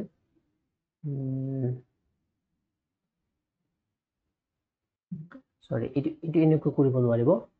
ফাৰ্স্ট এটা কৰিব লাগিব মানে দুটা কন্ডিশন ইয়াত এপ্লাই কৰিব নোৱাৰে একেলগে ফাৰ্স্ট মই উলাইলো প্ৰথম ডিসকাউন্ট 20% ডিসকাউন্ট দিয়াৰ পিছত বস্তুটোৰ দাম কিমান হ'ব সেইটো প্ৰথমতে উলাই লৈছো তো 500 আছিল বস্তুটোৰ দাম তো 20% ডিসকাউন্ট দিলে 20/100 00 ক্যান্সেল 25 গুণ 100 তাৰ মানে 20% ডিসকাউন্ট দিয়াৰ ফলত যেটো বস্তুৰ দাম 500 টকা আছিল তাৰ ডিসকাউন্ট কিমান টকা হ'ব 100 টকা হ'ব আৰু তাৰ পিছত বস্তুৰ দাম হ'ব 400 rupees এটা এই 400 rupees ৰ ওপৰত এক্সট্ৰা আকৌ 15% ডিসকাউন্ট দিব তো 15% ডিসকাউন্ট দিব 400 ৰ ওপৰত তো 400 ইনটু 15/100 শূন্য ক্যান্সেল কিমান হ'ব 15 4 গুণ 60 তো এই 15% ডিসকাউন্ট দিয়াৰ পিছত 400 টকা যেটো ইয়াৰ আগৰ দাম আছিল সেই 400 টকাৰ পিছত আকৌ 60 টকা তাৰ পৰা মাইনাস হ'ব 60 টকা মাইনাস হলে কিমান টকা হৈ যাব 340 টকা তাৰ মানে যেটো ফাইনাল বেচা দাম সেইটো হল 340 আৰু সেইটো কাৰ সমান x ৰ সমান তো x ৰ ভ্যালু কিমান 340 অপচনে 340 रुपीस যাব কাৰেক্ট आंसर হল আইছো নেক্সট কোৱেশ্চনত কি কৈছে two numbers are in the ratio 3:2 their LCM and HCF are 24 and 4 respectively the greater of the two number is যে কি দুটা সংখ্যা 3 আৰু 2 অনুপাতত আছে ইহতৰ লহাগু আৰু গহাগু দি আছে 24 আৰু 4 তেতিয়া হলে সেই সংখ্যা দুটাৰ ভিতৰত ডাঙৰ সংখ্যাটো LCM HCF ৰ ওপৰত কোৱেশ্চন হাতে একদম নিশ্চিত আমাক সংখ্যা দুটাৰ ৰেশিও দি আছে সংখ্যা দুটা মই ধৰি ললো let the two numbers be a and b এতিয়া মই ইয়াৰ পৰা a is to b আমাক দি আছে 3:2 ইয়াৰ পৰা মই a equal to লিখিব পাৰো 3x and b equal to মই লিখিব পাৰো 2x তো সংখ্যা দুটা হল এটা 3x আনটো হল 2x এতিয়া আকৌ হিহতৰ LCM আৰু HCF দি আছে LCM কৈছে 24 HCF কৈছে 4 তেতিয়া হলে আমি কি জানো সংখ্যা দুটাৰ পূৰণফল হিহতৰ HCF আৰু LCM ৰ পূৰণফলৰ সমান এটা সংখ্যা দুটাৰ পূৰণফল 3x into 2x equal to HCF কিমান 4 LCM কিমান 24 ইয়াৰ ফৰ কি পাম 3 গুণ 6 6x স্কয়াৰ equal to হ'ব 24 4 গুণ হয় 96 x স্কয়ার মানে হ'ব 96/6 which is equal to 16 যে x স্কয়ার মানে যদি 16 হয় x মানে হ'ব 4 তো x ৰ ভ্যালু 4 পালো এতিয়া লাগে আমাক ডাঙৰ সংখ্যাটো তো ইহত দুটাৰ ভিতৰত ডাঙৰ কোনটো 3x2 therefore a equal to 3 into 4 equal to 14 তো ডাঙৰ সংখ্যাটো হ'ব অপচন ডি 14 হল এতিয়া নেক্সট কোৱেশ্চনত কি কৈছে out of his total income Sanjay spends 20% on house rent and 70% of the rest on household expense if he saves rupees 1800 then his total income এই same কোৱেশ্চনটো আগতে কৰিছো মানে নাম্বাৰবোৰ বেলেগ আছে কনসেপ্টটো হেয়াকে মানে টোটাল ইনকামৰ ভিতৰত কি কৰে 20% ৰেন্টত খৰচ কৰে খৰচ কৰাৰ পিছত যিখিনি ৰিমেইনিং ৰল মানে যিখিনি বাকি ৰল ৰিমেইনিং খিনি সেই ৰিমেইনিং খিনিৰ পৰা আকৌ হি 70% আৰু খৰচ কৰে হাউস হোল্ডত এক্সপেন্সত তেতিয়া হলে যিখিনি তাৰ জমা হয় তাৰ পিছত মানে হাতত ৰয় সেইখিনিৰ সমান দিয়া আছে আমাক 1800 সেম আগতে ফৰ্মুলা এপ্লাই কৰি কেনে কৰিব आंसर ওলাই যাব হল হোমৱৰ্ক দিছিটো आंसरটো কমেন্ট বক্সত জনাই দিব ঠিক আছে আইছো নেক্সট কোৱেশ্চনত কি কৈছে Jaggu can make one wooden chair in 3 days and Rabbu can make the same chair in 4 days if they work together in how many days will they make a 14 chairs of the same kind কৈছে কি Jagguৱে 3 দিনত এখন কাঠৰ চকী বনাব পাৰে আৰু Rabbuৱে 4 দিনত সেই একে চকীখন বনাব পাৰে যদি দুই একেলগে কাম কৰে তেতিয়াহ'লে তেনেকুৱা 14খন চকী বনাওঁতে কিমান দিন সময় লাগিব হল এতিয়া যজ্ঞই এটা কাম কৰে কিমান দিনত যজ্ঞই এটা কাম কৰে 3 দিনত আকৌ ৰব্বুই এটা কাম সেই কামটো কৰে 4 দিনত দুৰো এফিচিয়েন্সি উলিয়াবলৈ এলচিএম উলিয়ালো 12 therefore যজ্ঞৰ এফিচিয়েন্সি কিমান হল 4 and ৰব্বুৰ এফিচিয়েন্সি কিমান হল 3 ঠিক আছে এতিয়া দু মিলি ফেলে কামটো একেলগে কৰে তো যজ্ঞ আৰু ৰব্বু দুৰো এফিচিয়েন্সি হ'ব 3 + 4 = 7 তাৰ মানে ইহতে এখন শেয়ার বনাওতে সময় কিমান লাগিব time to make one share সেই ওয়ান শেয়ার এখন শেয়ার বনোৱা কামটো গোটেই টোটাল কামটো আছিল টোটাল ওয়াৰ্কটো ইয়াত কি আছিল এখন শেয়াৰ বনোৱা যেটো সময় সেইটো আছিল টোটাল ওয়ার্ক সেই টোটাল ওয়ার্কটো আকৌ কি 12 তো দু একেলগে মিলি কিনে এখন শেয়ার বনাওতে সময় লাগিব 12/7 23 এটা কৈছে এখন শেয়ার নহয় 14খন শেয়ার বনাব লাগে তো therefore 14 shares অৰ্থাৎ 14খন চকী বনাবলৈ সময় লাগিব 12/7 into 14 days 7 এৰে 14ক যাব দুইবাৰ 12 দুগুণ 24 অৰ্থাৎ 14খন চকী বনাবলৈ হিয়তক সময় লাগিব দুয়ে যদি একেলগে কাম কৰে 24 দিন অপচন ডি হ'ব কাৰেক্ট आंसर ঠিক আছে আইছো নেক্সট কোৱেশ্চনত কি কৈছে The LCM of 24, 42 and 56 is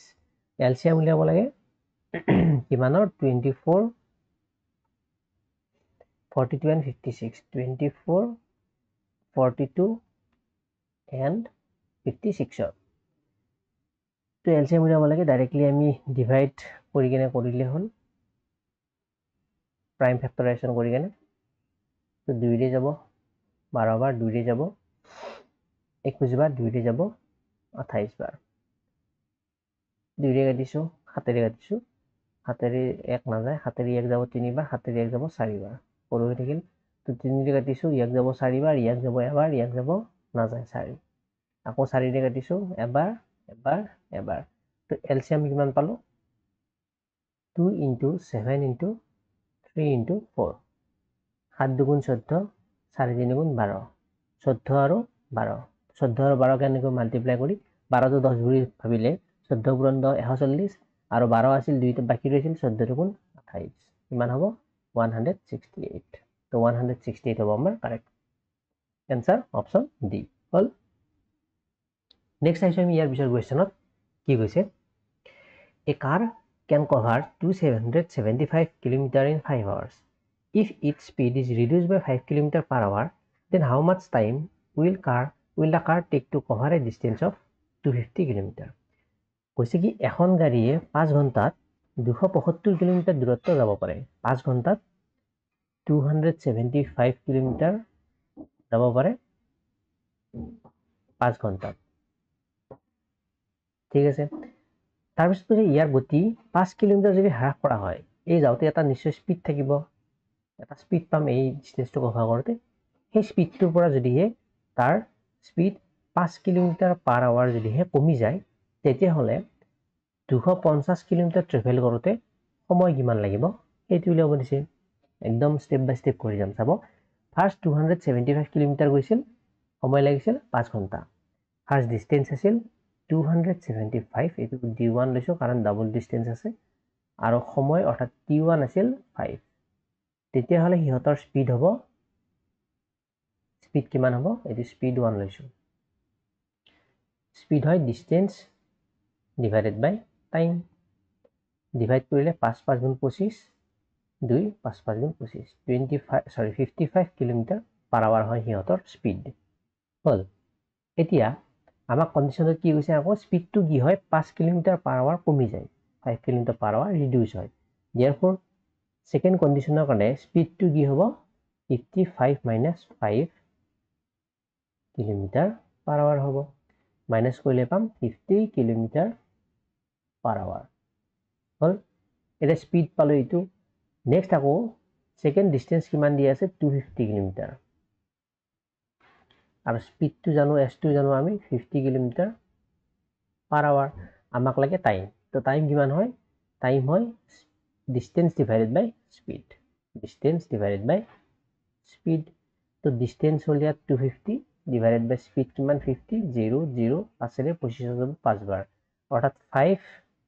hour হ'ব সময় তো 5 ঘণ্টা সময় লাগিব 5 ঘণ্টা অপচন আছে অপচন ডি এইটো হ'ব দ্য আনসাৰ হ'ল দেখো আকৌ নেক্সট কুৱেশ্যনত কি দিয়া আছে একদম সিম্পল কুৱেশ্যন এনেকুৱা প্ৰপোৰ্শনেল কুৱেশ্যন আহিবই মানে ইয়াত যেনেকৈ হেনেকুৱা নাহিলো বা বেলেগ ধৰণৰ প্ৰপোৰ্শনেল কুৱেশ্যন আহিব বা এনেকুৱা থাকিব পাৰে বা ভগ্নাংশত থাকিব পাৰে প্ৰপোৰ্শনটো ইকুৱেল টু ইমান বা b by c equal to 4/5 এনেকুৱা থাকিব পাৰে একেই হয় ঠিক আছে এতিয়া উলিয়ালে হলে এইটো মই শিকাই দিম কেনেকৈ a/b সমান আমাক দি আছে 3:2 again b/c ইকুৱেল টু কৈছে সেম কৈছে 3:2 তেতিয়াহ'লে আমি উলিয়াব লাগে a/b/c মানে কি হয় এটা তিনিটা ৰাশি আছে ইয়াত a b and c বিটো ইয়াত সমান আছে তো তিনিটা ৰাশিৰ কাৰণে মই a b and c লিখিলো ঠিক আছে এতিয়া যদিহে আকৌ চাও আমি ইয়াত যদি a আছে তাৰ কাৰণে ৰেশিও আমাক কিমান দিছে 3 তো a তলত পাতিলো 3 আকৌ এই b ৰ কাৰণে ৰেশিওটো হ'ল 2 তো b তলত পাতিলো 2 ফাৰ্স্ট লাইনটো আমাৰ কমপ্লিট হ'ল এবাৰ সেকেন্ড লাইনত আহিছো ইয়াত c আছে সেকেন্ড লাইনত b আছে b ৰ কাৰণে ৰেশিওটো হ'ল 3 তো সেকেন্ড লাইনত আহিছো তো এই লাইনটো স্কিপ কৰি আমি নেক্সট লাইনত লিখিম b ৰ কাৰণে ৰেশিও আছে 3 তো b তলত ইয়াত লিখিম 3 c ৰ কাৰণে ইয়াত ৰেশিও আছে 2 তো c তলত সেকেন্ড লাইনত লিখিম 2 এতিয়া এইটো এটা খালি জায়গা ৰল আৰু এইটো এটা খালি জায়গা ৰল এই খালি জায়গাটো ফিল কি হ'ব ইয়াৰ কাষত চাম ইয়াৰ কাষত কোন আছে ইফালে 2 আছে তো ইয়াত ফিল কৰিম 2 আৰু ইয়াৰ কাষত কি আছে ইফালে 3 আছে তো ইয়াত ফিল কৰিম মই 3 তো মাল্টিপ্লাই কৰিম এবাৰ এখিনি মুছি দিছো এটা যদি মাল্টিপ্লাই কৰো 2 দুগুণ কিমান হয় 4 2 3 গুণ কিমান হ'ব 6 3 3 গুণ কিমান হ'ব 9 তো ফাইনালি আমি a/b/c ৰেশিও কিমান পালো 9:6:4 ঠিক আছে আইছো এতিয়া নেক্সট কুৱেশ্যনত কি দিয়া আছে কি কৈছে কুৱেশ্যনটিত find the total surface area of a cylinder whose radius and base is 7 cm and height is 12 cm এটা সিলিন্ডাৰৰ কি উলিয়াব লাগে আমি টোটেল সাৰফেস এৰিয়া উলিয়াব লাগে যাৰ ৰেডিয়াস অফ বেস দিয়া আছে সিলিন্ডাৰ কেনেকুৱা সিলিন্ডাৰৰ ইয়াত ডায়াগ্ৰাম আছে চাই লৈছো ইয়াত সিলিন্ডাৰ নহব সিলিন্ডাৰ নাই তো মই কি দেখাই দিছো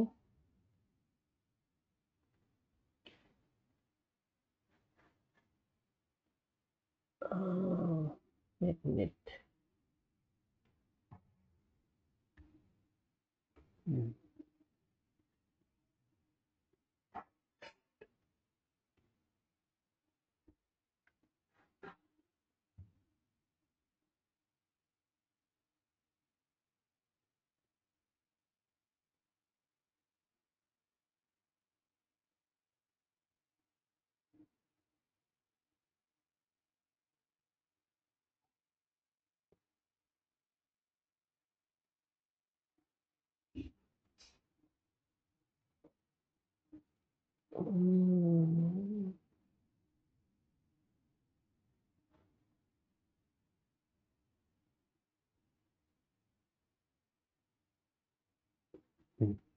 এইটো এটা সিলিন্ডার তো ইয়াৰ আমাক কি দিয়া আছে ইয়াৰ আমাক কৈছে ৰেডিয়াস অফ বেস তাৰ মানে এই বেসটোৰ ৰেডিয়াস দিয়া আছে আমাক কিমান এই বেসটোৰ ৰেডিয়াস আমাক দিয়া আছে এখিনি দিয়া আছে ইয়াৰ পৰা এখিনি দিয়া আছে আমাক 7 cm আৰু হাইট দিয়া আছে 12 cm তাৰ মানে ইয়াৰ পৰা ইয়ালৈ হাইটটো দিয়া আছে 12 ঠিক আছে এতিয়া আমি কি উলিয়াব লাগে ইহতৰ মুঠ পৃষ্ঠকালি উলিয়াব লাগে তো ইহতৰ মুঠ পৃষ্ঠকালি উলিয়াবলৈ আমি সিলিন্ডাৰৰ টোটেল সাৰফেস এৰিয়াৰ আমি ফৰ্মুলাটো জানিব লাগিব তো সিলিন্ডাৰৰ টোটেল সাৰফেস এৰিয়া ফৰ্মুলা কি হয় তো ইহতৰ টোটেল সাৰফেস এৰিয়া উলিয়াব লাগে তো সিলিন্ডাৰৰ টোটেল সাৰফেস এৰিয়া ফৰ্মুলা হ'ল 2 whole into pi r plus 2 pi r plus h 2 pi r whole into r plus h এটি হল সিলিন্ডাৰৰ টোটেল সাৰফেস এৰিয়া ফৰ্মুলা এটি ইহত ভ্যালুবোৰ পুট কৰিলে হল 2 into পাই মানে হল 22/7 into r ৰেডিয়াস কিমান দি আছে আমাক 7 2 into 7 whole into 7 plus h কিমান 12 এৰিয়া উলিয়াব দিছে তো এৰিয়া উলিয়াব দিলে ইউনিট হ'ব সেন্টিমিটাৰ স্কয়াৰ তো এই 7 আৰু এই 7 কাটাকাটি যায় ইয়াত কি পালো 2 into 22 into 12 হাতে কিমান হয় 19 সেন্টিমিটার স্কয়ার ইয়াৰ পৰা কি পাম এইটোক মই লিখিব পাৰো ইয়াক মই 22ক মই 11 গুণন 2 লিখিব পাৰো আৰু সেই দুটো জ্ঞানত মাল্টিপ্লাই কৰি 4 into 11 লিখিব পাৰো into 19 সেন্টিমিটাৰ স্কয়াৰ আৰু ইয়াৰ পৰা 19 4 গুণ হ'ব তারপর 19 4 গুণ 76 into 11 সেন্টিমিটার স্কয়ার তো এইটো মাল্টিপ্লাই কৰিলে হ'ব 6 হাতে 13 3 হাতে 1 হাতে 1 8 836 সেন্টিমিটার স্কয়ার হ'ব 800 হয়নে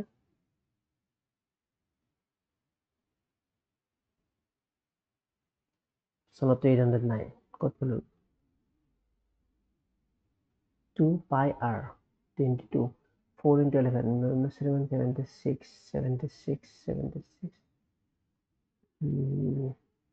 অপশন দিয়াত পাইবোৰ পাই আছে তো পাইটো ইয়াত আমাৰ ভাঙি থকাৰ দৰকাৰ নাই ইয়াত পাইটো পাই বুলি লিখি ল'ম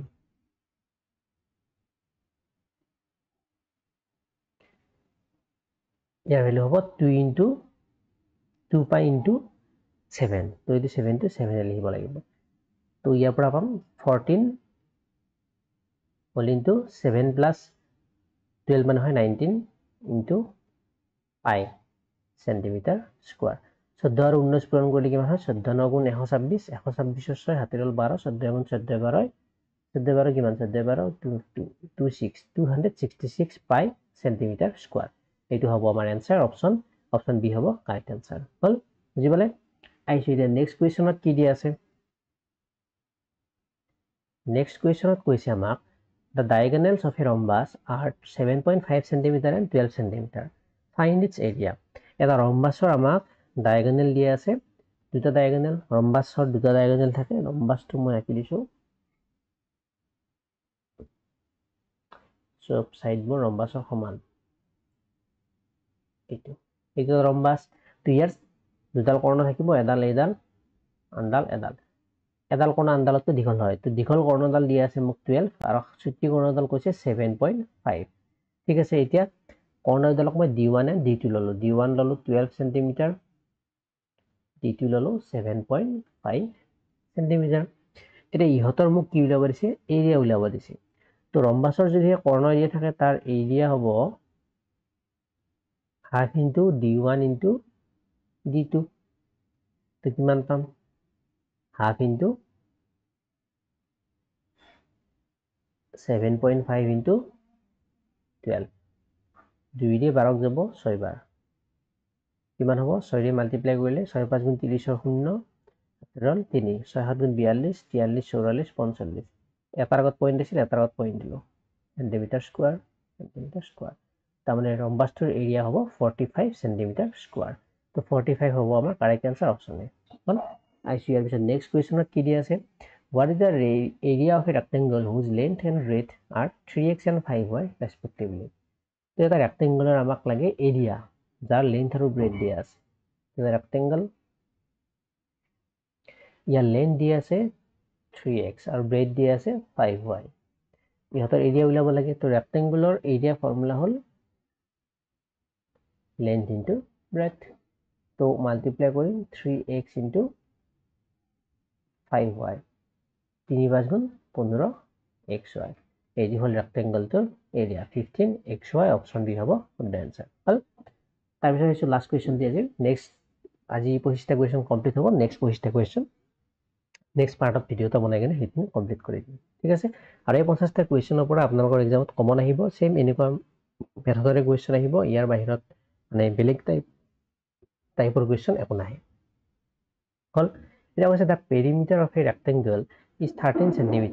and its width is 3/4 cm find its length এটা আয়তক্ষেত্ৰ অৰ্থাৎ ৰেক্টেংগল এটা rectangle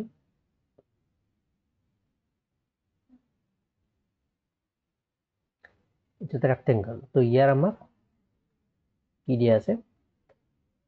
perimeter of a rectangle 13 cm তো ইয়াৰ আমাক perimeter দিয়া আছে 13 cm আৰু width is 2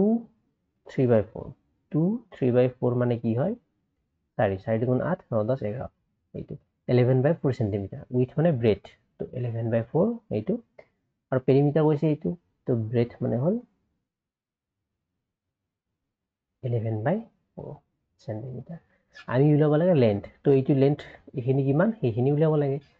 তো ৰেক্টেংগুলাৰ পেৰিমিটাৰ হয় 2 whole into a plus b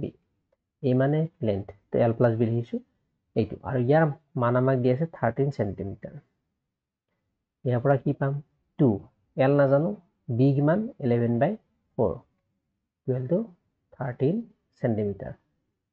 দুইটো হিফালে নিলে l প্লাস 11/4 মানে হ'ব 13/2 এটা হলো 13/2 আমাক লাগে l তো l মানে হ'ব 13/2 minus 11/4 এলসিয়াম ললে হ'ব 4 ইয়াত হ'ব 13 দুগুণ 26 minus 11 তো মাইনাস কৰিলে হ'ব ইয়াত হ'ব 5 ইয়াত হ'ব 1 15/4 ঠিক আছে 15/4 সেন্টিমিটার ইয়াক মিক্স ফ্ৰেকশনত লিখিলে হ'ব 4 তো 4 থাকিব 4 তে 15 কেইবাৰ যায় 3 বাৰ যায় কিমান বাকি ৰব 3 3/4 সেন্টিমিটাৰ এইটো হল ৰেক্টেংগলটোৰ লেন্থ অপশন বি হ'ব কাৰেক্ট আনসাৰ বুজি পালে বাকি 25 কোৱেশ্চন আমি আজি কমপ্লিট কৰিলো 50 টাৰ ভিতৰত টপ 50 কোৱেশ্চনৰ ভিতৰত আমি 25 কোৱেশ্চন আজি কমপ্লিট কৰিলো নেক্সট 25 টা কোৱেশ্চন আমি নেক্সট পাৰ্টত কমপ্লিট কৰিম তাৰ পিছত আমি সায়েন্সৰ টপ 50 কোৱেশ্চন কৰিম তাৰ পিছত আমি ইংলিছৰ টপ 50 কোৱেশ্চন কৰিম ঠিক আছে তো আশা কৰো ভিডিওটো চাই ভাল পাইছে ভিডিওটো যদি ভাল পাইছে লাইক এটা কৰি দিব লগতে কোনোবাটো কোৱেশ্চনত কিবা ডাউট থাকিলে কমেন্ট বক্সত কমেন্ট কৰি সুধিব পাৰে আৰু টেলিগ্ৰামত জয়েন হ'ব টেলিগ্ৰামত এইটো দুটা মানে পাৰ্ট কমপ্লিট কৰি কেনে মই একেলগে 50 টা কোৱেশ্চনৰ পিডিএফটো দি দিম তাত ঠিক আছে অন্য কিবা ডাউট থাকিলে টেলিগ্ৰামত সুধিব পাৰে আজিলৈ মানে থ্যাংক ইউ